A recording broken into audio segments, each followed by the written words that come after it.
tal? Sean todos bienvenidos a la tarde de fin de semana. Soy Joely Ramírez. Los invito a conectarse con nosotros en las cuentas de Twitter. Las tienen en su pantalla, @latardentre24 y @Joely Ramírez.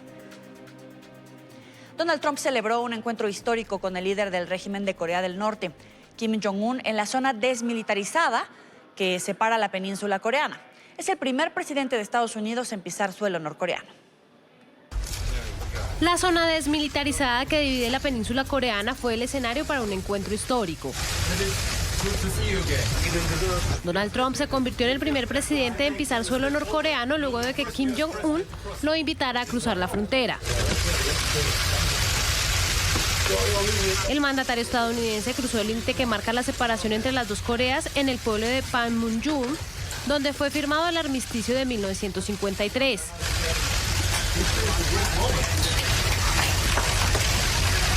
Un hecho que Trump calificó como el fin de un pasado desagradable. Ambos líderes se mostraron complacidos con el encuentro propuesto por el republicano durante la cumbre del G20 en Japón. Y aunque la visita a la zona desmilitarizada no suponga un avance en los diálogos entre Washington y Pyongyang sobre las armas nucleares, sí constituye un gesto que permita mantener la paz en la península. Trump y Kim cruzaron de nuevo la frontera para ingresar a territorio surcoreano, donde mantendrían una reunión con el presidente Moon Jae-in. Antes ofrecieron declaraciones a la prensa. Nuestra gran relación continuará, creando buenos eventos que otros no pueden esperar. Confío en que serán poderes místicos los que me guíen a superar todos los obstáculos. Por su parte, Trump agradeció que Kim le permitiera cruzar la frontera. Solo puedo decir que la relación fue muy buena, muy sólida. Tenemos una excelente relación y veremos qué puede pasar. Ahora veremos si podemos avanzar, pero queremos lograrlo. Hacerlo bien. No buscamos velocidad, buscamos hacerlo bien. Y mientras tanto, no hay ninguna prueba nuclear, no hay misiles balísticos. Al contrario, hay buena voluntad.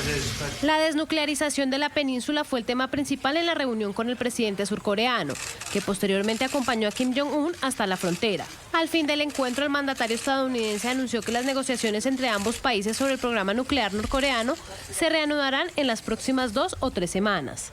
De manera simultánea, el Papa Francisco aplaudió el gesto de ambos líderes y aseguró que es un gran paso en el camino hacia la paz. Queridos hermanos y hermanas, en las últimas horas vimos en Corea un buen ejemplo de la cultura del encuentro. Saludo a los protagonistas con la oración de que un gesto tan significativo será un paso más en el camino hacia la paz, no solo en esa península, para el bien del mundo entero. Donald Trump y Kim Jong-un se han reunido 3 veces en el último año. Su primer encuentro tuvo lugar en Singapur en 2018 y posteriormente en febrero de este año en Vietnam. Y ayer en Japón concluyó la cumbre del G20. Tras 2 días de reuniones, mandatarios y representantes subrayaron la necesidad de introducir reformas en la Organización Mundial del Comercio para mejorar sus funciones y reafirmaron su apoyo al Acuerdo de París sobre cambio climático. Se aquietan las aguas entre las dos grandes potencias económicas. Donald Trump y Xi Jinping acordaron el sábado relanzar las negociaciones comerciales tras una reunión entre ambos en el último día de la cumbre del G20 en Osaka, Japón. Tuvimos una muy buena reunión con el presidente chino Xi. Yo diría que excelente, mejor imposible. Discutimos muchas cosas y estamos de vuelta encaminados. Veremos qué ocurre, pero realmente tuvimos una buena reunión. Según la agencia oficial china Xinhua, las negociaciones entre ambos se reanudarán tras ser interrumpidas de golpe en mayo. Agregó que Washington decidió abandonar la amenaza de imponer nuevos aranceles que habrían afectado a $500 mil millones en productos chinos importados cada año por Estados Unidos. Trump también apuntó sin dar detalles a la posibilidad de suavizar el veto al gigante tecnológico chino Huawei, un punto sensible en la relación comercial entre ambas potencias, pero sin dejar claro si se trata de un giro en su política. La tregua es similar a la que declararon los dos mandatarios en el G20 del año pasado en Buenos Aires, a pesar de que unos meses después se reanudó la guerra comercial. Justamente los temas más importantes que se tocaron en esta cumbre de las 20 potencias mundiales fueron la reunión entre el presidente Donald Trump y el presidente chino Xi Jinping. Era la mayor expectativa puesta en este encuentro de las 20 potencias para justamente evitar la guerra económica. Hay que recordar que había una amenaza de imposición de aranceles a productos chinos en su venta en los Estados Unidos. Sin embargo, por lo menos este encuentro que se llevó a cabo entre los dos líderes logró una tregua en esta guerra comercial china en la que todas las potencias tenían interés y que tras este acuerdo logrado entre Trump y Xi, pues deja más tranquilos a todos los asistentes. Otro de los grandes encuentros fue el que ya veíamos entre Donald Trump y el presidente ruso Vladimir Putin. Incluso hubo un momento en el que se desató mucha polémica porque el presidente Trump bromeó con Putin diciéndole que no podía intervenir en las elecciones de los Estados Unidos del próximo año. Hay que recordar que hubo una investigación sobre la presunta injerencia de Rusia en las elecciones del 2016, cuando el presidente Trump ganó las elecciones. Y en ese sentido, pues quiero ya darle la bienvenida a nuestro invitado de hoy, que es Alberto Echegaray, analista político y consultor de BID de Buenos Aires, Argentina. Bienvenido, gracias por estar con nosotros. Un gusto estar con ustedes, como siempre. Haciendo hace unos minutos el resumen de esta reunión, le quiero preguntar, ¿se puede sostener la tregua en la guerra comercial que por lo menos se anunció por estos momentos entre China y Estados Unidos?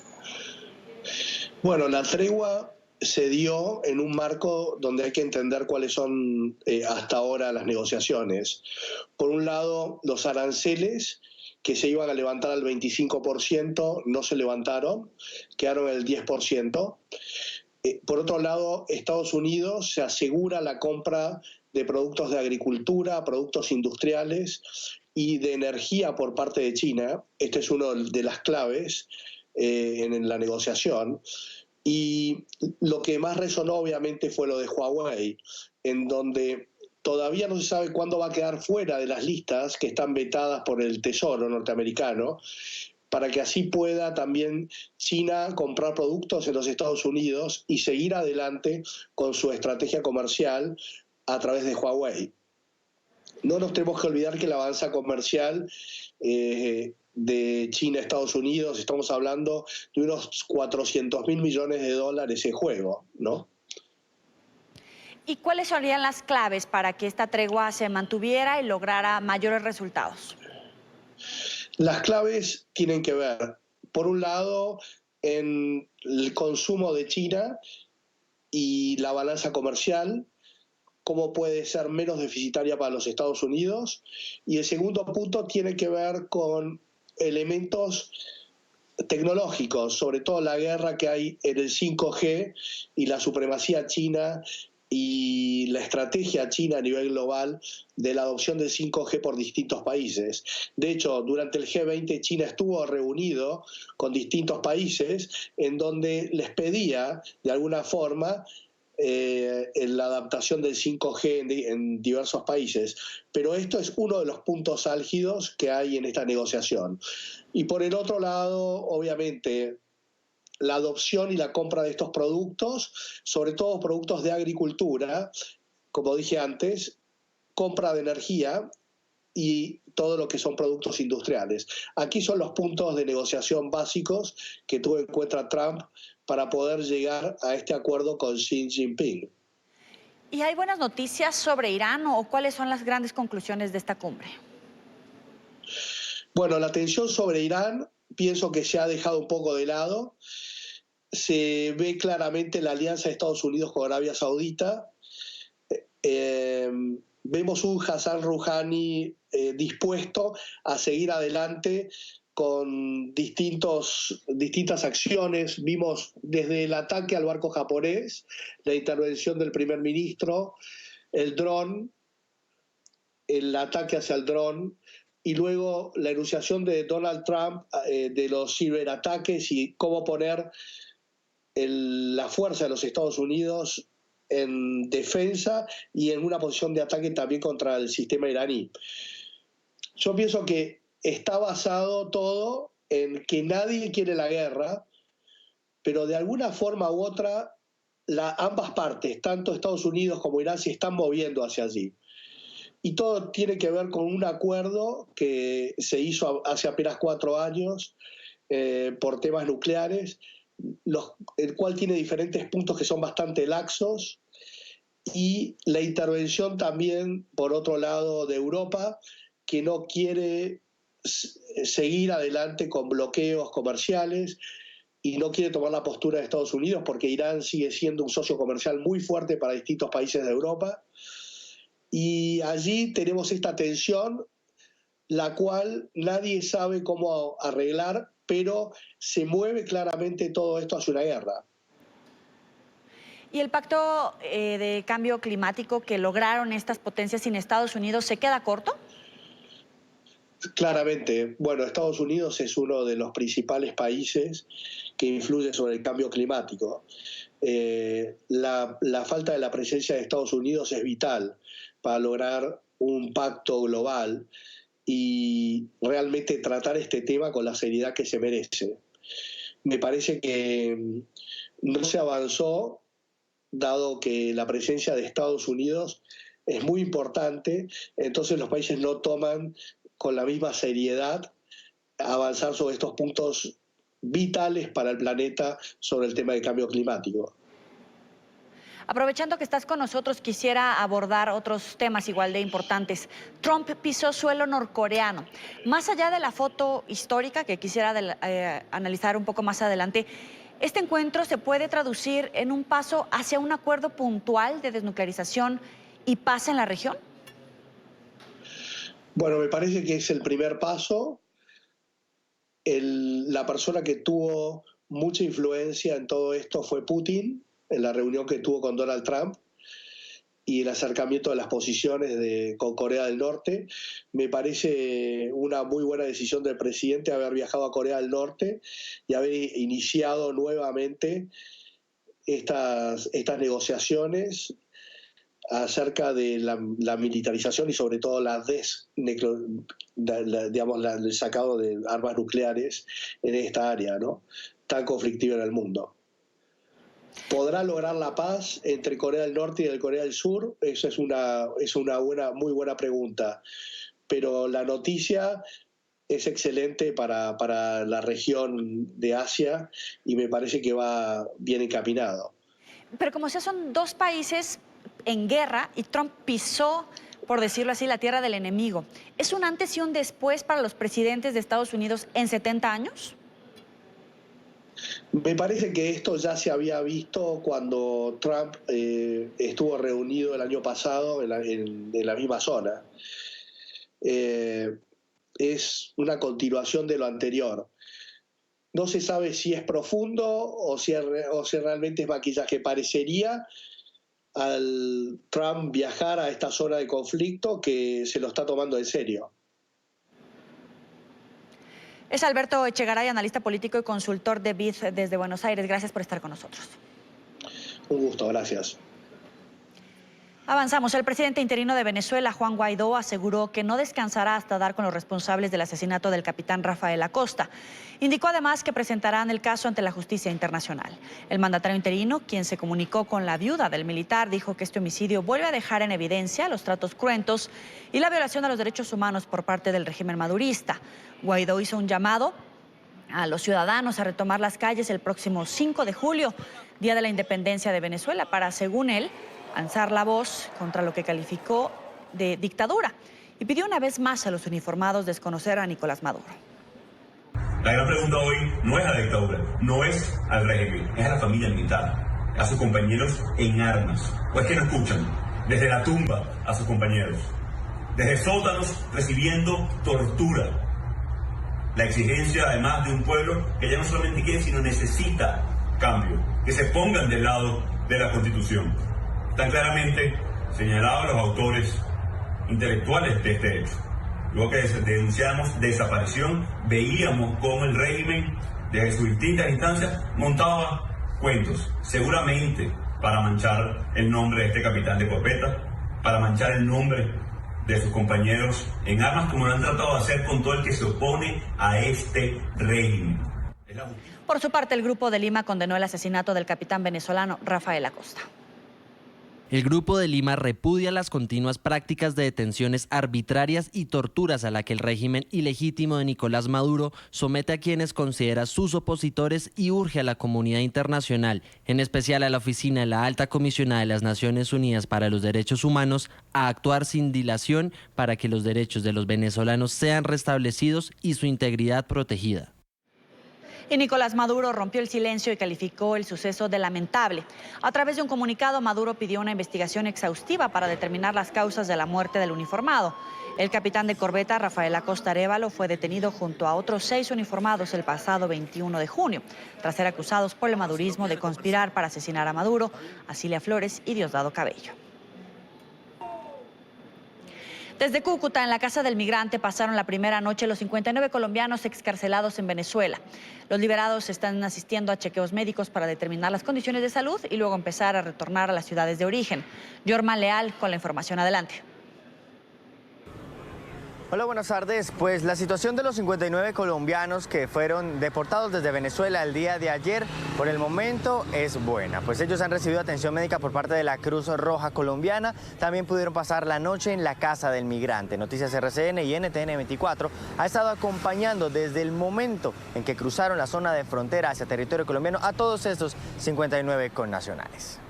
De una buena comida, una larga ducha y una cama cómoda, pudieron disfrutar después de 3 años de estar privados de la libertad los 59 colombianos excarcelados por el régimen de Maduro que llegaron a Cúcuta y pasaron la noche en la Casa del Migrante. Gracias a Dios la pasé un poco más tranquilo después del infierno que estábamos viviendo. Por parte de la Cruz Roja Colombiana están recibiendo atención médica para determinar el estado de salud, para que cuando se reencuentren con sus familias estén en mejores condiciones. Aquí ahorita vamos saliendo para una cita médica que nos hacía falta de verdad.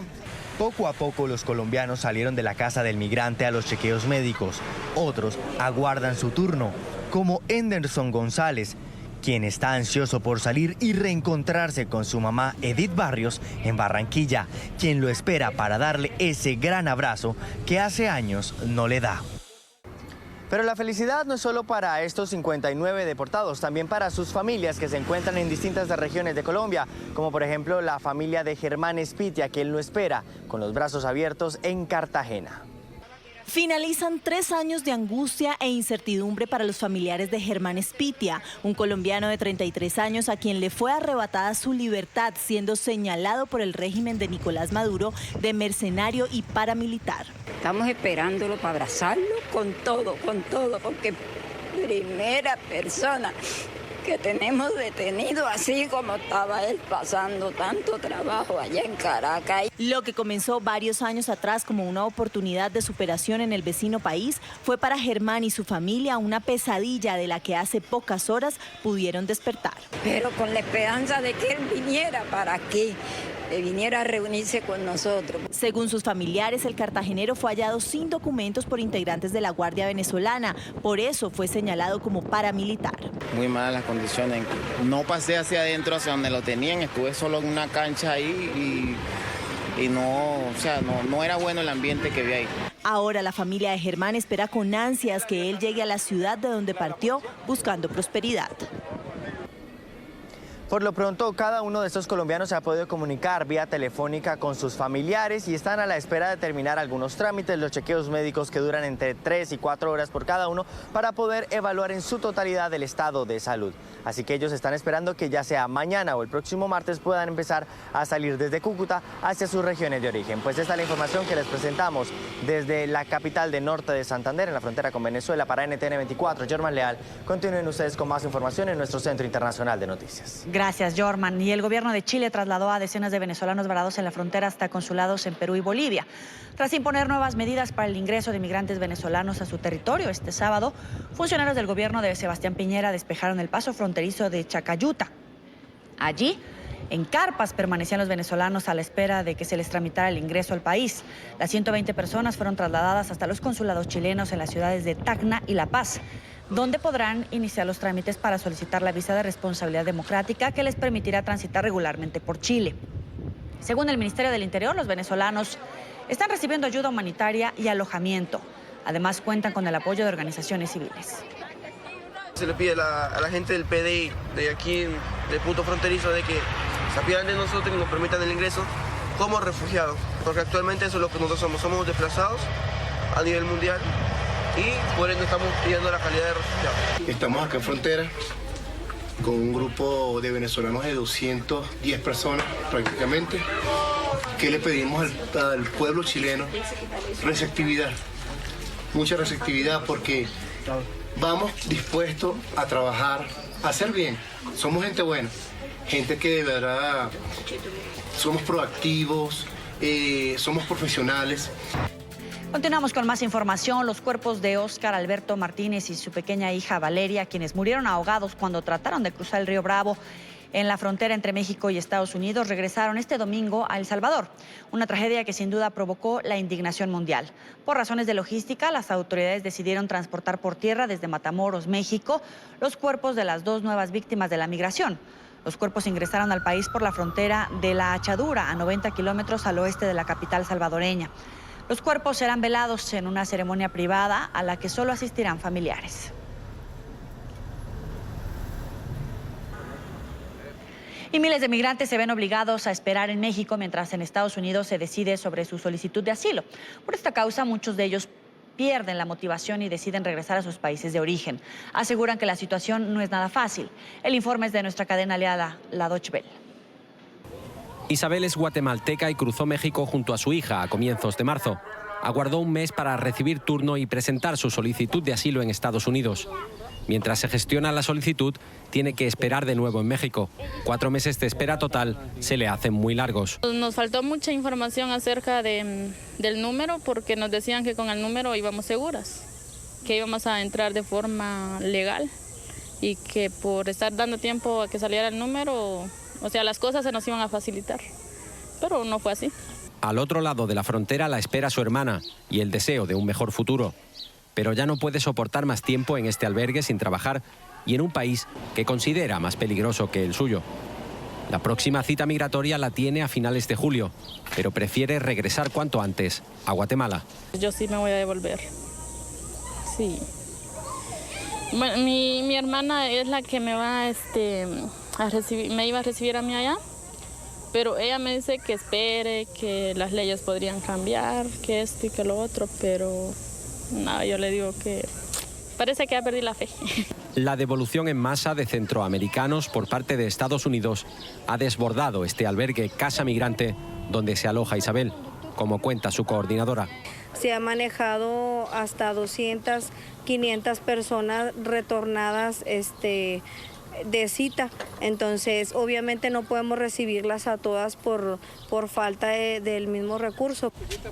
El retorno de migrantes para que esperen en territorio mexicano su trámite de asilo estadounidense se produce desde finales del año pasado, pero el reciente acuerdo entre ambos países amplió la cifra de devoluciones. En lo que va de año, Estados Unidos ha retornado a cerca de 16.000 migrantes para que tramiten la visa estadounidense en territorio mexicano. Aquí en Ciudad Juárez, en este puente, es donde más han devuelto, unos 6.000. Las autoridades locales calculan que un 40% de los retornados a esta ciudad, unos 2.400 migrantes, habrían decidido volver a sus países de origen. La espera, cada vez más larga para el proceso de asilo, hace que muchos desistan, como Isabel. La demora era antes de unos 2 meses, mientras que ahora puede tardar hasta 1 año. El encargado local de organizar esos procesos muestra su incomprensión ante la lentitud de las autoridades estadounidenses. Es algo que no entendemos, el asunto de... se supone que están ahorita de alguna manera despejándose los centros de detención de corta estancia. Realmente no entendemos cuáles son los criterios por parte de las autoridades migratorias norteamericanas que reciben estas solicitudes. Una de las explicaciones es que la administración de Donald Trump ha ralentizado la entrada ordenada de migrantes para desmotivarlos a que traten de pedir asilo. Tras el acuerdo con Washington hace 2 semanas, México se encamina a volverse en la práctica tercer país seguro, como pedía Trump. El gobierno de López Obrador calcula acoger a unos 50.000 retornados de Estados Unidos hasta agosto y recibir 80.000 solicitudes de asilo en México. Además, ya se están dedicando esfuerzos para contribuir al regreso de centroamericanos a sus países. Me dio instrucciones el presidente de que nos contactáramos con el consulado de Guatemala, de X o Y país, para ver las posibilidades de ayuda. El día de ayer se concretó ya la ayuda. No sé si han visto el anuncio de Volaris de viaja a Guatemala por $1. Un muro psicológico para desgastar a los migrantes sin necesidad de retenerlos en Estados Unidos. Para hablar de este tema quiero saludar a Artemio Arreola, director político de la Coalición por los Derechos Humanos de los Inmigrantes y Refugiados. Bienvenido a NTN 24. Gracias por estar con nosotros.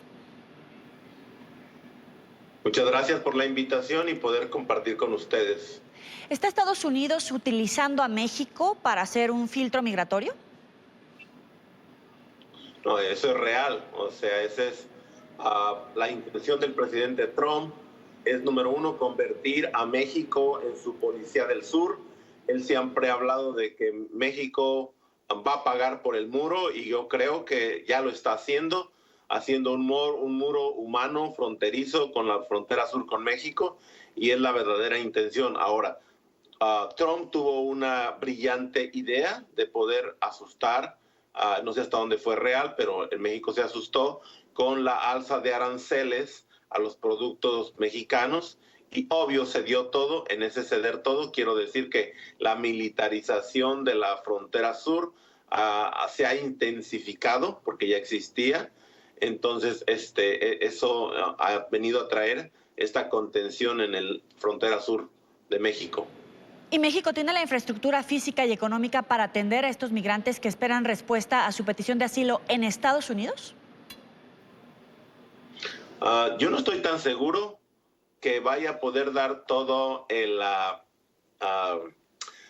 cubrir todas las necesidades que estos migrantes van a requerir, porque va a ser a largo. No sabemos en realidad qué tanto vaya a agilizar Estados Unidos el proceso de asilo para poder hacer que haya flujo. Por el otro lado, aquí, la semana pasada, el presidente Trump tuiteó y dijo que iba a atacar a la ciudad de Santuario mandando inmigración a las comunidades. Hay una terrorización en los barrios, aún no hemos visto redadas masivas, pero también volvió a tuitear donde dijo que le daba otros 10 días más para que México hiciera lo suficiente. Ahora, te lo menciono porque tuitea de una manera y el efecto se va a sentir aquí. Es un proceso electoral, pero mientras tanto, aunado a los refugiados que tienen que esperar en México, aunado a la situación de los que ya están allá, van a llegar los migrantes de origen mexicano deportados y probablemente muchos más hacia México de Estados Unidos. Entonces se va a incrementar mucho más y esto se va a vivir más fuertemente en las ciudades fronterizas de México. No estoy seguro que México esté preparado ni tenga la infraestructura, como tú dices, para resolver o dar la cara hacia lo que se le avecina.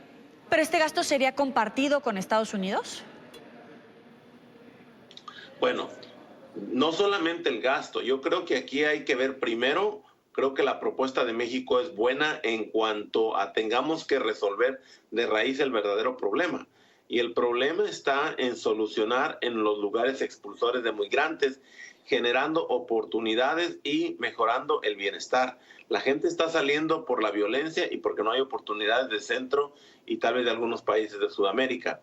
Luego, entonces, si no hay una política real para poder ayudar a que esto se mejore, no va a haber solución pronto. No va a haber recurso que alcance para que México dé una solución, porque todo eso son curitas, todo eso son prevenciones del efecto y no curar la causa.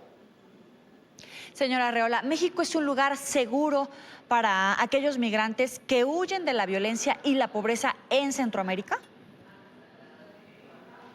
Bueno, mira, hay mucha gente que está llegando a los Estados Unidos de México también pidiendo asilo por la violencia que se vive en muchas comunidades, por el narcotráfico y el crimen organizado. Eso es real, eso es la verdad. Entonces, y ellos son gentes que conocen sus ciudades, que conocen sus pueblos y están saliendo. Imagínate llegando gente que no conoce, que no entiende, que no conoce los vecindarios. Yo creo que la violencia se va a incrementar. No lo veo del todo seguro, como te digo, para gente que no conoce el terreno. Si no es seguro para los que conocen, menos para los que no conocen. Y hablemos del riesgo que corre México de que ante la negativa de Estados Unidos, estos migrantes quieran quedarse en territorio mexicano. Bueno, mientras que haya oportunidad está bien. Yo creo que si México levanta la cabeza y ve otros mercados de China, Rusia, Europa, otros lados, y puede generar más empleo, más exportación hacia los otros lados y no depende solo de Estados Unidos, definitivamente que les puede dar empleo. México sí es un país grande.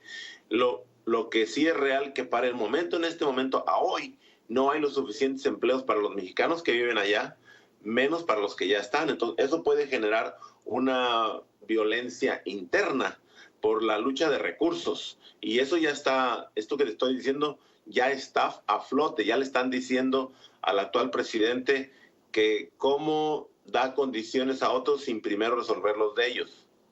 Y mientras esperan en México, ¿estos migrantes cuentan con alguna protección internacional como migrantes? No tengo idea. Pues es un país soberano, México, así es que no sé de qué me refieres con ayuda internacional. No sé si Europa o Asia, África vayan a mandarle recursos a México para que los ayude, porque Trump no lo está haciendo, ni ha dicho que lo vaya a hacer. Y México lo ha invitado a sentarse para generar unas condiciones en México, pero también en los lugares expulsores.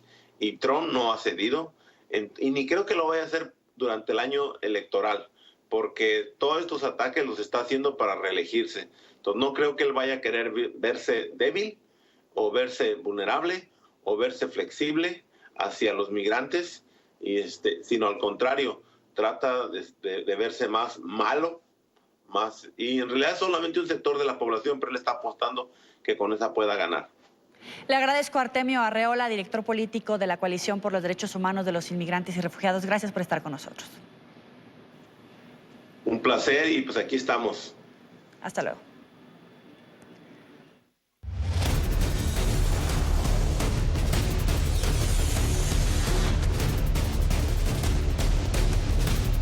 En Colombia, la Unidad Nacional de Protección informó que el exguerrillero Seuxis Pausias Hernández Solarte, conocido como Jesús Santrich, abandonó su esquema de seguridad en la noche del sábado en el municipio de La Paz, Cesar. El comunicado oficial añade que en la habitación que ocupaba el representante a la Cámara fue encontrada una nota aparentemente firmada por él, manifestando que pernoctaría con un hijo menor en la ciudad de Valledupar. Las autoridades están estableciendo la autenticidad y veracidad de dicho documento. Santrich está citado a indagatoria por supuestos hechos relacionados con narcotráfico este 9 de julio ante la Corte Suprema de Justicia.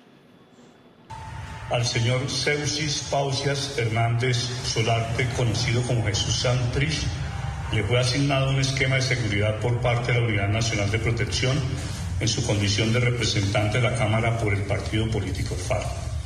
La UNP se permite informar a la opinión pública que Jesús Santrich abandonó en las últimas horas su esquema de protección, conformado mayoritariamente por personas de confianza del partido FARC, conforme a los acuerdos de La Habana, y en este momento su paradero es desconocido por parte de los encargados de otorgarle la seguridad.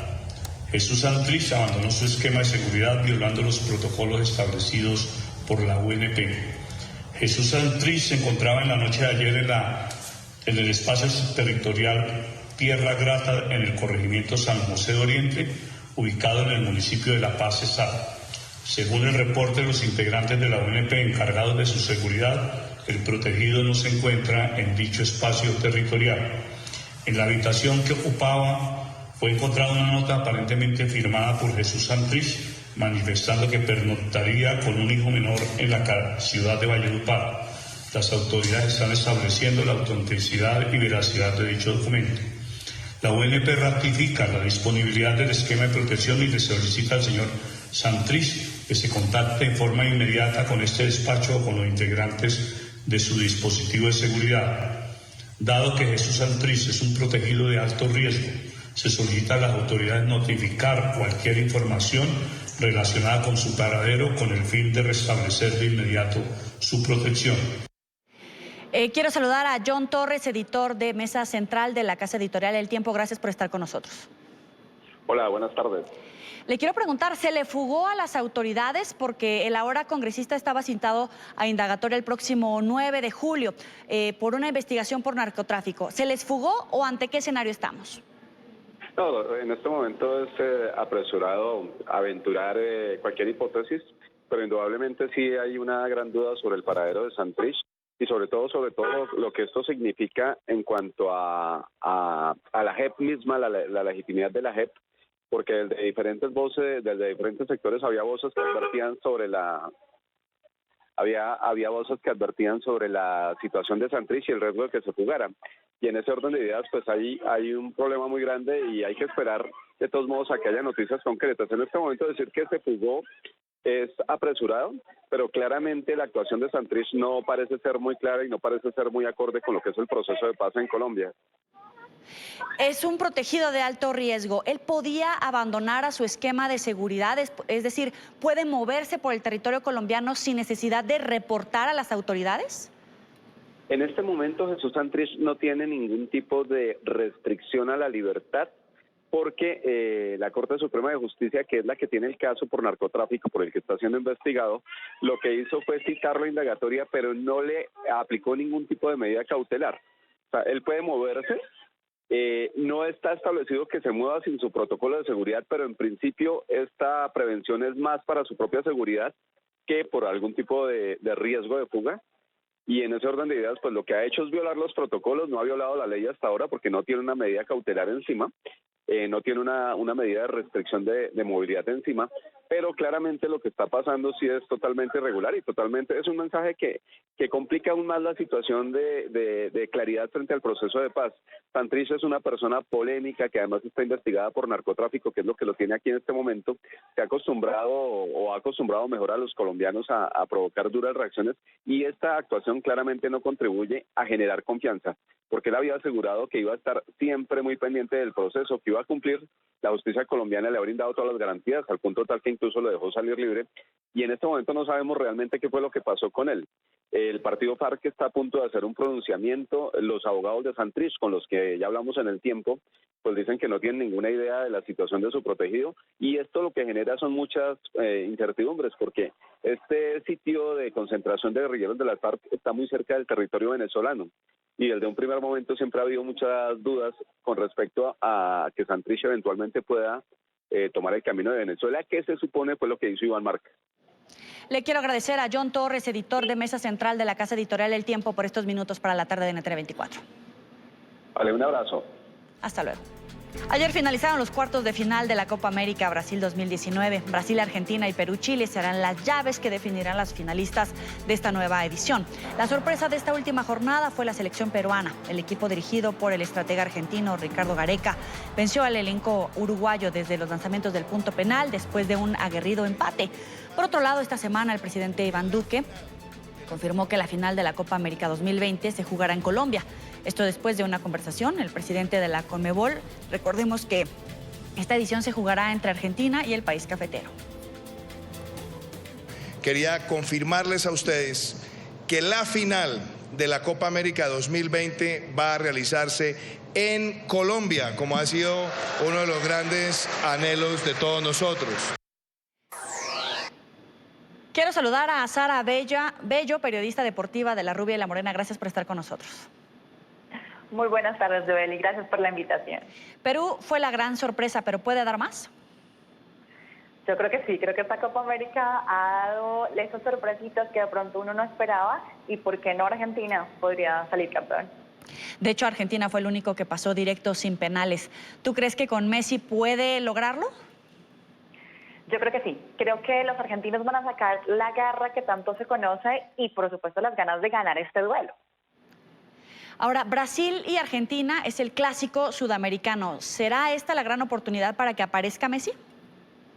Es el clásico sudamericano y el clásico que más se ha repetido en la Copa América. Así que yo creo que es el momento perfecto para que si Lionel Messi tiene todo lo que tiene y lo que la gente espera, aparezca.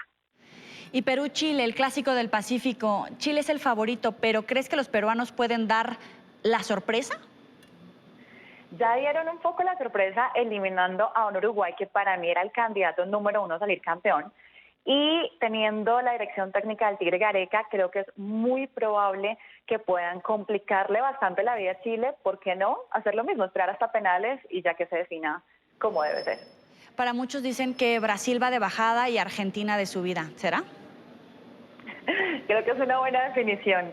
No era favorito, muchos dieron por muerto Argentina en la primera parte, y en cambio Brasil, la verdad, no ha sido tan lúcido como el Brasil que esperamos ver. Entonces yo creo que se va a jugar, por supuesto se están jugando la honra a ambas selecciones. Ellos en su país no quisieran, por supuesto, que Argentina saliera campeón. ¿Y es justo que Colombia no esté?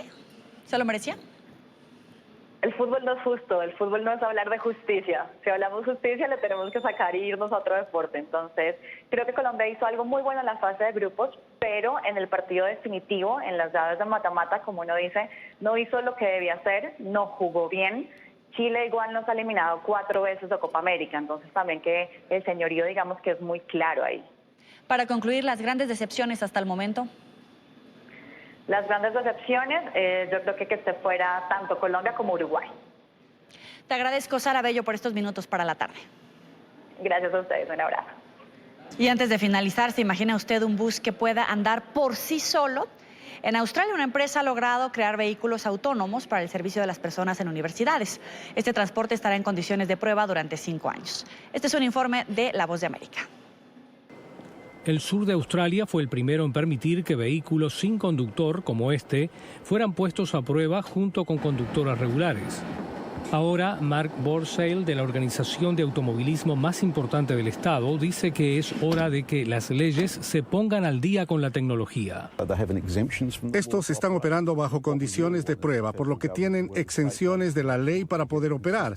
Lo que realmente queremos es que el gobierno federal trabaje con los gobiernos estatales para garantizar que obtengamos una ley coherente para que puedan operar por derecho propio.